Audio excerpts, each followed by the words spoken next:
So the first session right now is extended reality OERs and open and immersive learning experience. Hosted by Gillian Dabrowski and Mark Morton. Gillian is an online instructional designer at the Center for Teacher and Learning who has been navigating online learning since the early 2000s, and since 2018 has shifted focus to navigating and analyzing the potential of immersive technologies for teaching and learning. Gillian is a weekend emerging technology hobbyist. Mark is a senior educational developer at the Center for Teaching and Learning. Center for Teaching Experience. Prior to that, he taught at English department at the University of Winnipeg for more than a decade. He's the author of 4 books of nonfiction, one soon-to-be-published young adult novel. And without further ado, I will stop sharing and let Mark and Gillian take over. Maybe. Okay, thank you for that introduction, Abby. Can you all see my slides now? Yep. Yes. Great. Okay, so today we are looking at open educational resources involving extended reality. We'll take a look at what extended reality is, show you some use cases, and then we'll spend a lot of time looking at resources that will enable you to bring these technologies into your classroom. So what is extended reality? Well, if you look at the image on the right there, that's what we would call an immersive classroom or a virtual world. And you could think of this kind of extended reality technology almost like a webinar. It's maybe a little bit of the future webinar tool. And instead of a flat screen that we're looking at now, the student here, who is represented as an avatar, could walk up to the front of the room digitally and talk to the teacher there. So that's a virtual world, and that's one kind of extended reality. This is also another example of a virtual world. In this case, Georgian College is using virtual reality to teach a course in Indigenous language learning. And I'll just take an opportunity now to acknowledge that we are on the land on which our sites are situated are the lands traditionally used by the Haudenosaunee, Anishinaabe, and Neutral people. I really like this example because it shows a higher ed institution's commitment to reconciliation, and at the same time, introducing students to an emerging technology, virtual worlds. One last example of a virtual world here, and this is the University of Ottawa, where on the left here, the Faculty of Law students are practicing within a virtual courtroom. And so these two images here, I'm trying to show you the difference between virtual reality and augmented reality, which are all part of this wider term extended reality. And so virtual reality, you're feeling like you can go inside the screen almost. And then with augmented reality, you're in your own environment, but you're adding something onto it. So in this case, someone is looking at a complex piece of machinery and they're enhancing it digitally, enhancing their understanding using this tablet. Now, if that person was wearing augmented reality glasses, they would be able to look, and within their sight line, they would have an enhancement. It's almost like superpowers, I would kind of like to think of it as. And so this last example before we go further here, for me, this is the transformational potential of this technology. What you're seeing here is there's a doctor on Earth, and he is communicating with astronauts in the space station. So from an astronaut's perspective, this is what they are seeing. They're seeing their doctor right there in space with them. And this is possible right now. These headsets are $3,000, so they're not really consumer ready. Extended reality has a lot to work out in terms of the hardware and bringing that into mainstream. And I like to just recently draw a comparison to artificial intelligence. So artificial intelligence and extended reality have been researched now for decades, but all of a sudden with artificial intelligence, you're probably aware of ChatGPT, you have a consumer product that's really easy to use, and all of a sudden it's taking off. And that's really what is bound to happen with the extended reality technologies. They've been researched for 20 years, but the hardware is still not perfected. When it does, it will be just probably taking off and be a rapid technology, just like AI. And so I won't spend a lot of time on this slide, but just to show you that within virtual reality and within augmented reality, there are also different types. I'm going to turn it over to Mark now, and Mark's going to show some use cases that will maybe help you understand why you might want to use these technologies and a little bit of a range of the different kinds of technologies that we see. So I'll stop sharing, Mark, and I will hand it over to you. Yeah, thank you. I'll start sharing my screen then here and turn this on.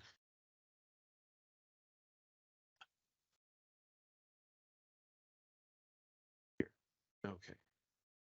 So yeah, thanks for that, Gillian. And Gillian's going to speak after I'm done. We'll return to her. And thanks, Abby, for hosting this. A couple of things. Oh, I'm not sharing my screen yet. Thank you, Mary. Mary's right behind me. Oh, there we are.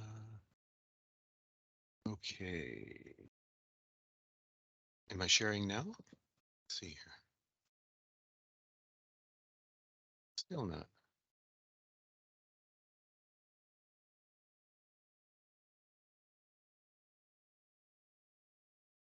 Okay, I think I know what to do here.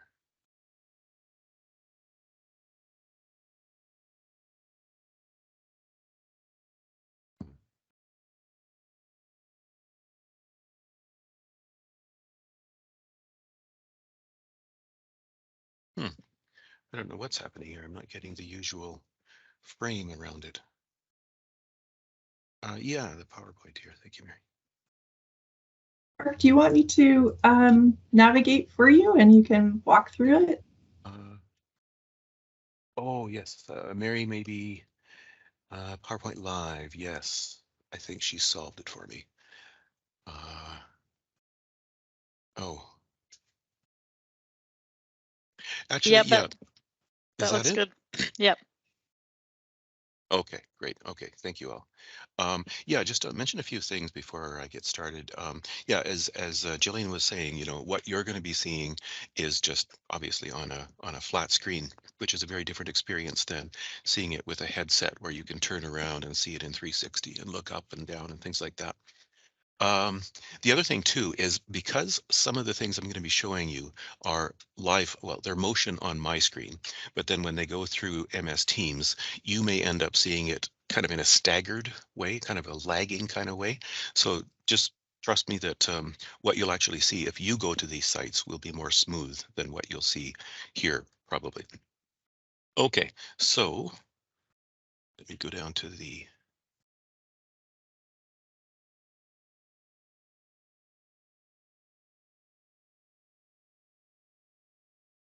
okay, here we go.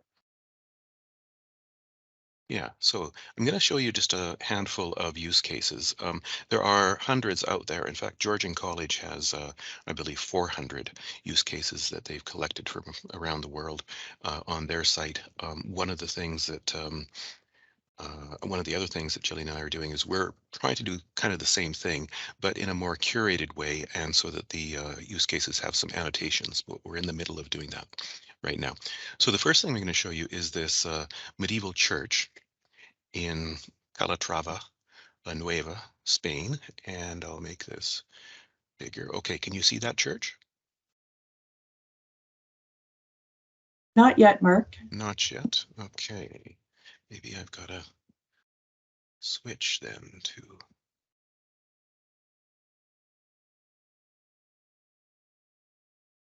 It could be because you're just sharing your slides instead of Yeah, your screen. yeah. Okay, let me.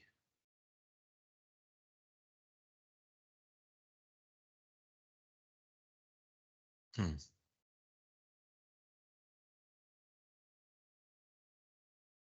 Okay. Okay, I think I've got it. I just have to slide this over there now. Okay, now you can see a kind of a church.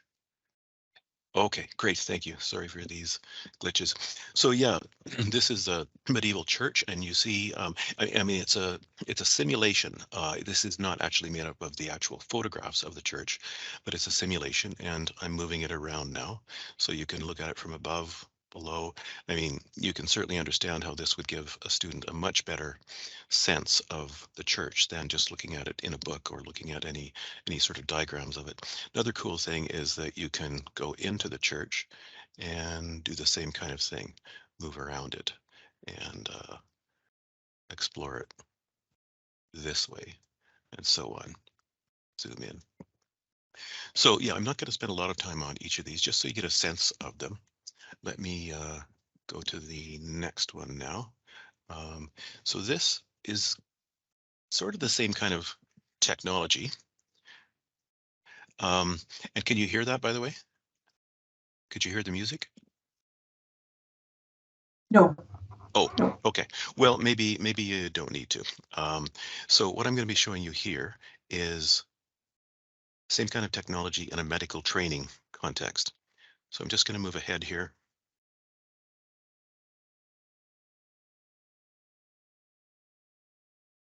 Okay. So there's the kind of headset that goes on.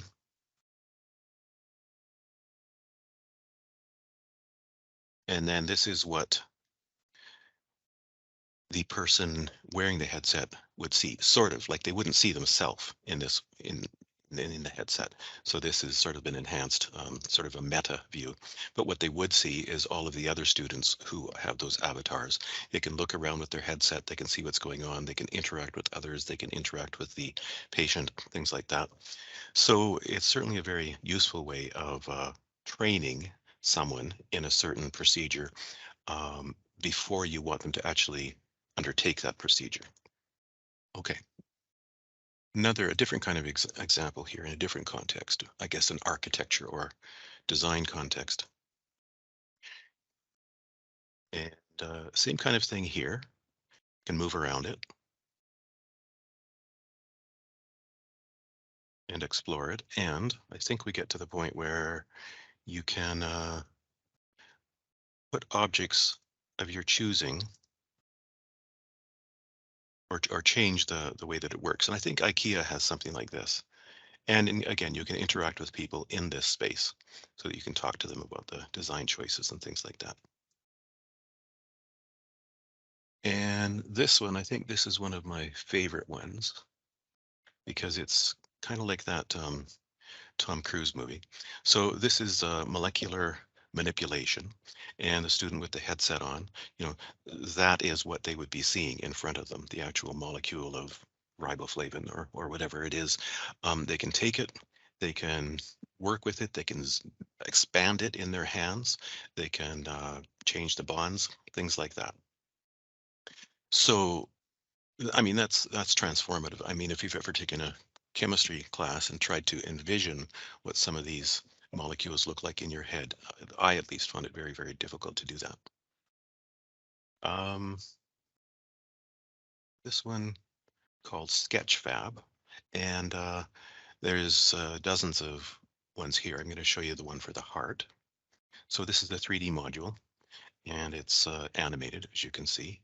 And again, you can rotate it around as I'm doing here. You can zoom in on its parts. Maybe that's a little too close. And just a couple more. So this is one that is based at the University of Waterloo.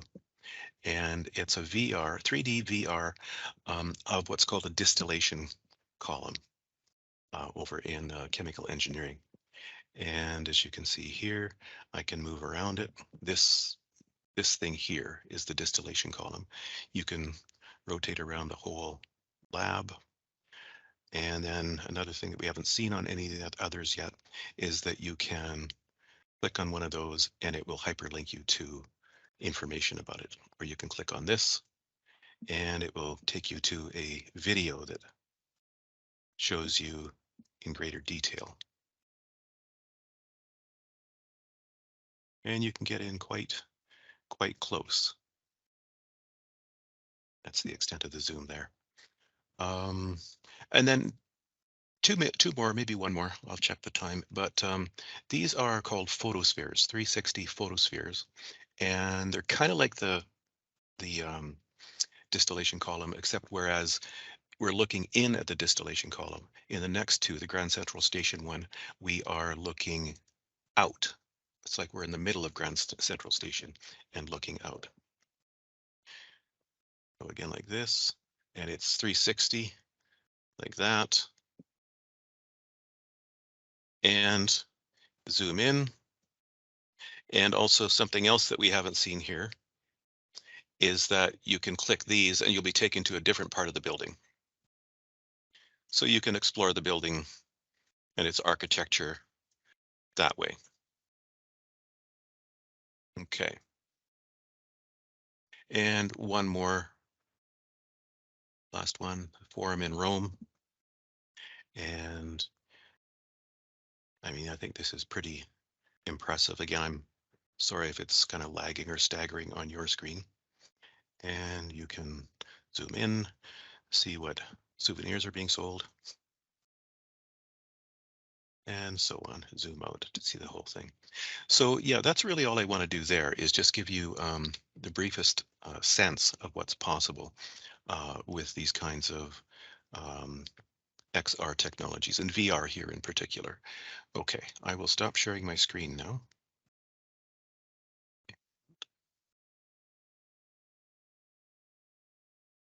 Okay. There, we're back to you now, Gillian. Thank you. That's great, Mark. Thank you very much. Can you see my screen now? Yep. The slides? Okay, that's great.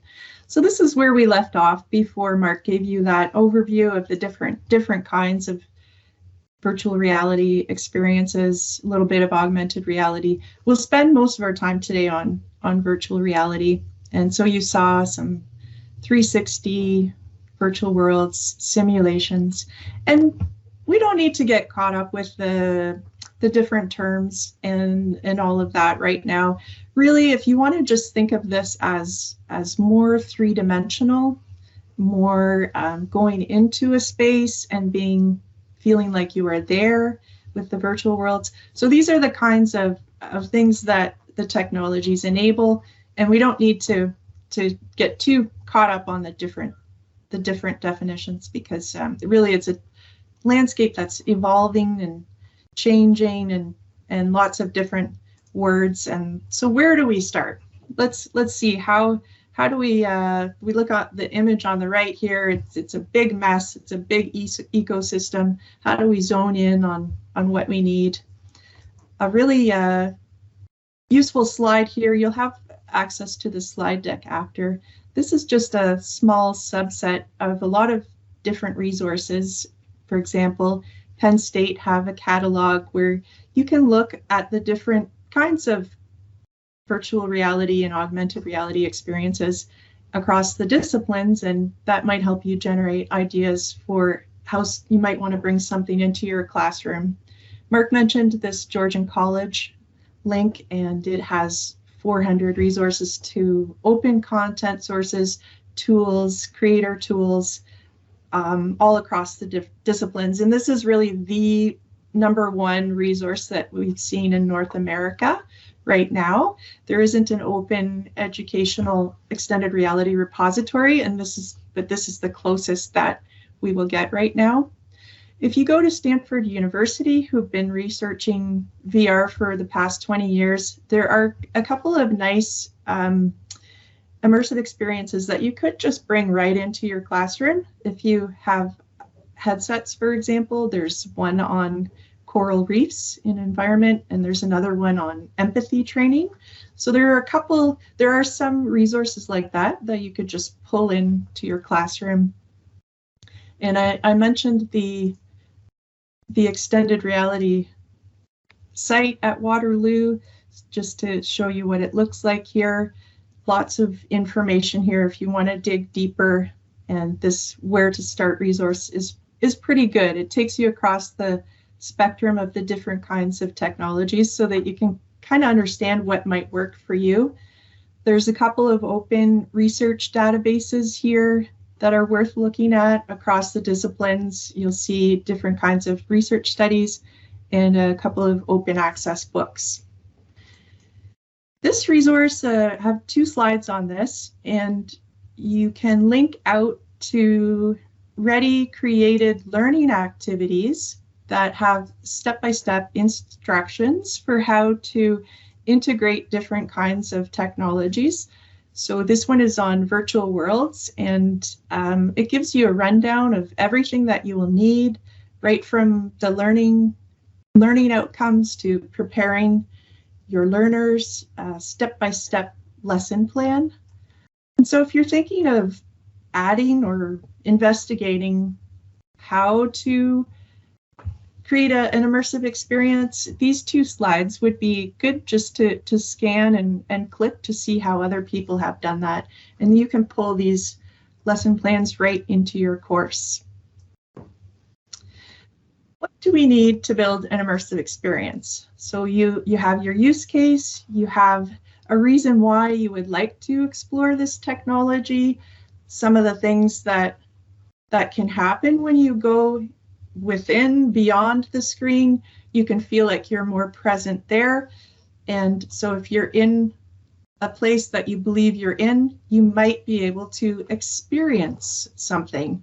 And that's really the top reason why you would want to use virtual reality, for example. And if I think for online learning, we're always looking for ways that we can help students and instructors feel like they're more dynamically in a classroom, feeling like they're actually there with each other, closer to each other, building community, collaborating. And so that's a use case in online learning, for example, to look at virtual worlds. And so the next set of slides are going through each one of these areas and trying to provide you with some resources, either for bringing content into your course or creating something with free tools. And then ultimately, you'll be using a desktop, mobile, or headset for your output for users to access your experience. And for education, we're going to be focusing on desktop and mobile because that's what we have access to now. The most benefit you'll get from the experience is going to be with a headset. And I talked a little bit about some of the challenges with hardware that will evolve over the next decade. But really, we'll start with desktop and mobile. Oops. Okay, so for virtual worlds, and so we have this list on the left here. And for me, I think about this list as the next generation of WebEx, Zoom, Teams. It's enhancing what we can do currently by moving into a 3D space. And these tools, most of them are all free. For example, not free, enterprise, but Microsoft Teams have plans to have to give you the capability of creating a classroom like this by the end of this year. They're telling us, and we'll see if that happens. They're also planning to collaborate with Facebook Meta. Facebook Meta has Horizon Worlds as their virtual platform, and Microsoft is teaming up with Meta to provide their platform through Teams somehow, so some kind of integration. All of a sudden, this is going to be available to us probably within the next year. If you don't want to wait that long, Engage VR is open to educators, and so it's a platform that you can just pull into your course and use just like you would WebEx or Zoom. So it's available. These tools are available, and there's lots of considerations around doing that, but I'm just showing you really what is possible right now. To recap the virtual worlds and why you would want to use them. Really, any scenario where there's communication is a reason why to look at virtual worlds, to look at the potential and to see if they can enhance what we have available to us right now. And can these systems be better than webinars is a question. And O'Connor here was teaching teachers in a virtual world. And I really like how what she was observing in terms of when instructors come in to talk about online courses, the one thing that they sort of wish there was more of is an opportunity to understand and read your students. And so that seems to be what O'Connor discovered with her case study of introducing teachers to a virtual world. So teaching in a virtual world, the instructor has a little bit more oversight in that case. Mark showed you the distillation column. So this is a 360 type of virtual reality experience. It can be desktop or mobile.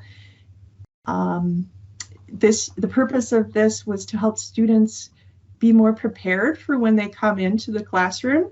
So this is a very complex apparatus.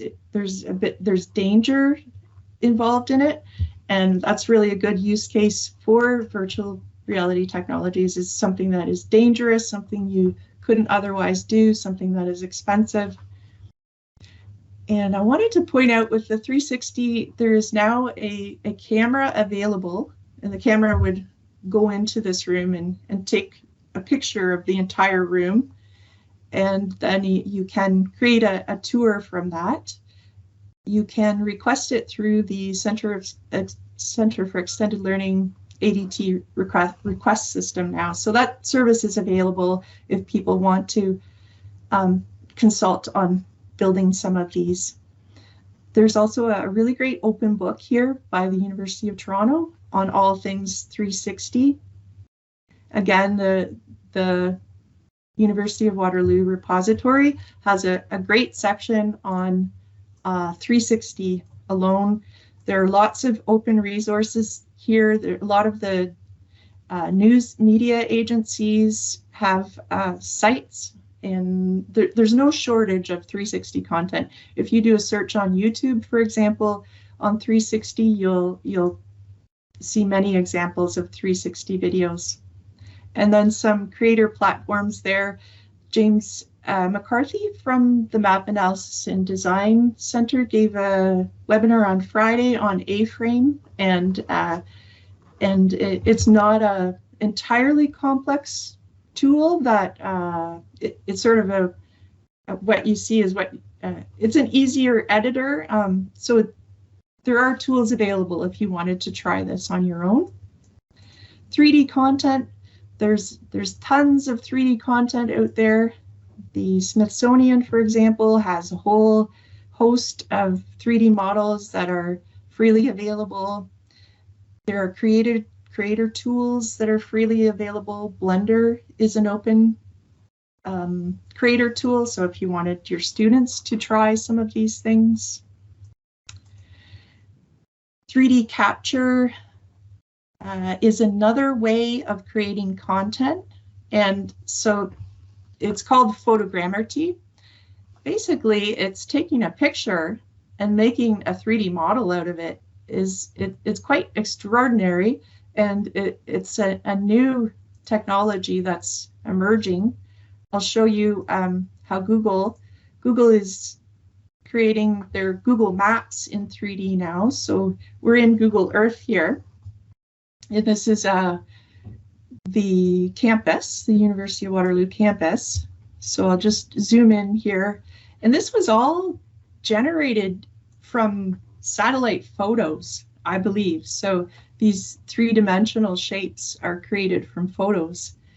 If we go into the Earth Sciences Museum, they are connected with a photosphere. Let's see if it will do it for me. So here we are inside the Earth Sciences Museum. And that's all all Google Earth, freely available source of 3D images. And some other tools there. Mark and I like this one. It's a Polycam. You can try it out. A lot of these things are freemium, where you have a free trial. This one is $9 a month after that. But you can actually with 20 pictures of your cat, say, you can create a 3D model of it that can then be brought into an experience that you're creating. So that's all different ways you can get content and experience. You can create content, or you can use existing platforms to create experiences. And now I'll talk a little bit about artificial intelligence and how it is really quickly becoming something to watch out for as a productivity tool for creating 3D content. So really, you don't need as much technical expertise with these tools, and but lots of considerations. Just like all of the considerations we're seeing, most of you are probably familiar with ChatGPT and the kinds of things that happen with ChatGPT, like bias and misconception. Because AI tools can recreate very lifelike images, there's opportunity here for misinformation, deception. These are all questions. Copyright is also a question. Lots of questions, lots of opportunities. I'm just sort of, in the next few slides, showing you what is possible with the technology right now. Of course, we have the text editors and the kinds of productivity things that will give people more autonomy. Instructors can have more autonomy, and developers can have more productivity. Things like writing scripts for chatbot avatars. I'll show you an example of an avatar in a minute. Writing code for custom times that you're doing custom training, like the medical example that Mark showed. That's a custom simulation requiring code that ChatGPT could help with that. Storyboarding, providing alternate formats for accessibility. AI enables us to type in text and produce an image. We just need to know what to tell it, what style to tell it.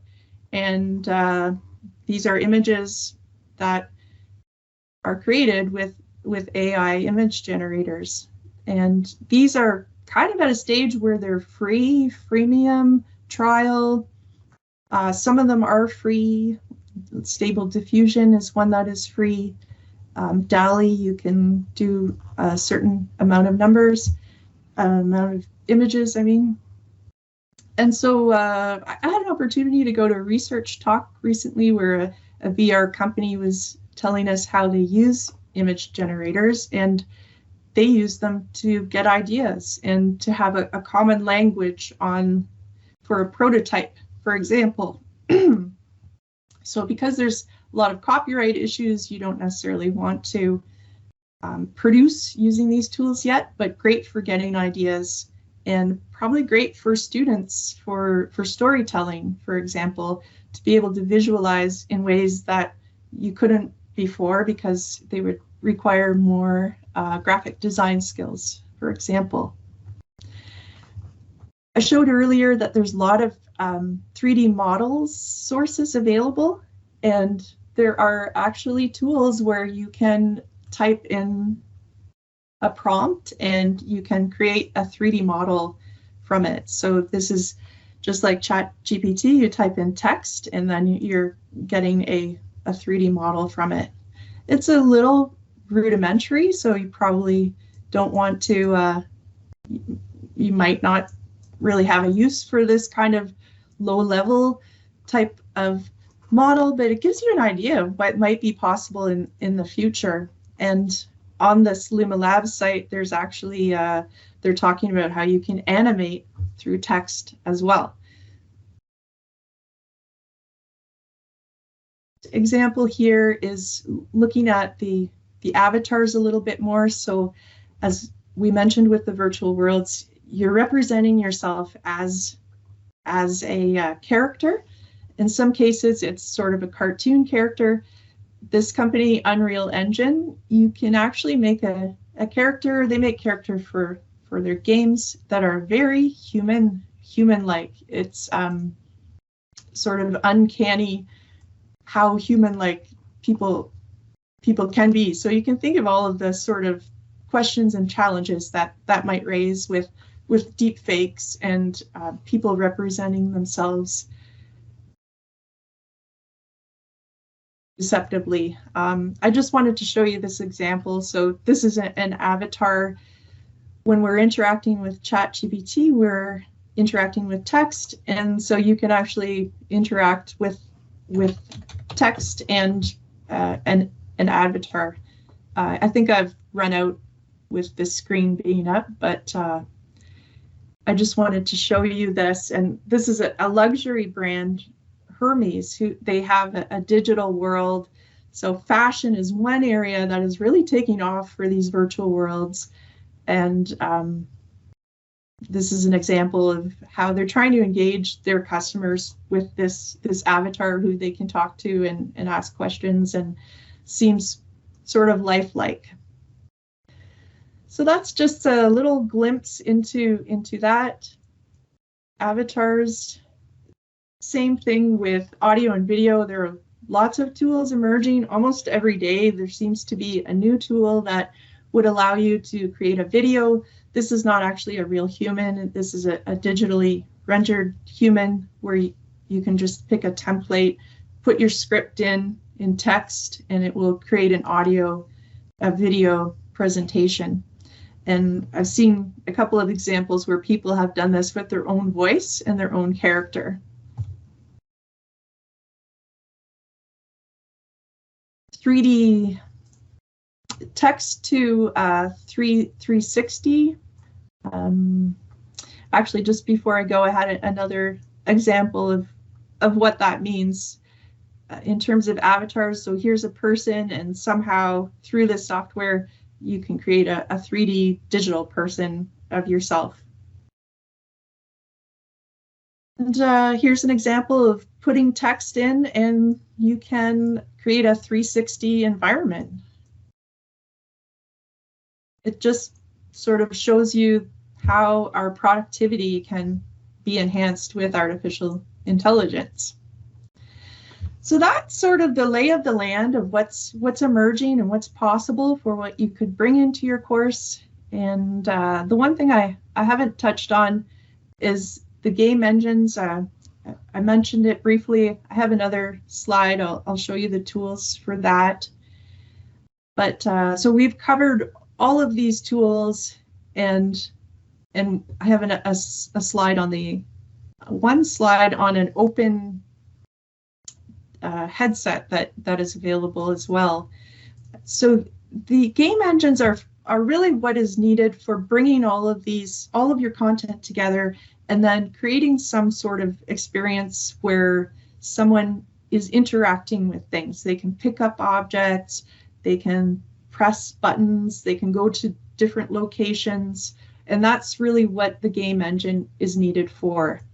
There are game engines freely available, educational rates, or a certain number of users.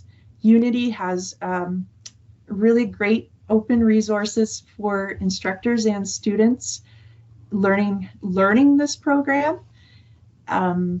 So I would suggest Unity as a platform to look at if you're wanting to do more of this development on your own.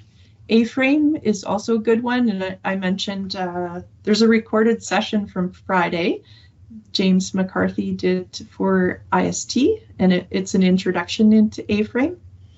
Unreal Engine is another tool. It's more of a high fidelity one that's used in entertainment.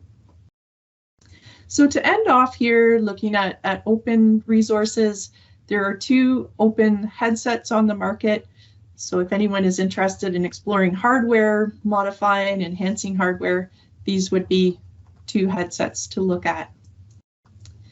We didn't spend much time on AR today, but if you wanted to go back to this slide, there are several sites. This one here is very good, 23 resources for lots of augmented reality applications there that are free and available. Copilot, for example, is a free one. CoSpaces U is another free one. And the rest of the slides here are really just general resources that you can find out more information about what we've talked about today, some reading, and then there's a little bit of breaking it up by the discipline. The subject librarians helped out finding some research here. So this one's for engineering, health and pharmacy, psychology, and a few math resources there. And with that, I will end it there and would welcome any questions at this point.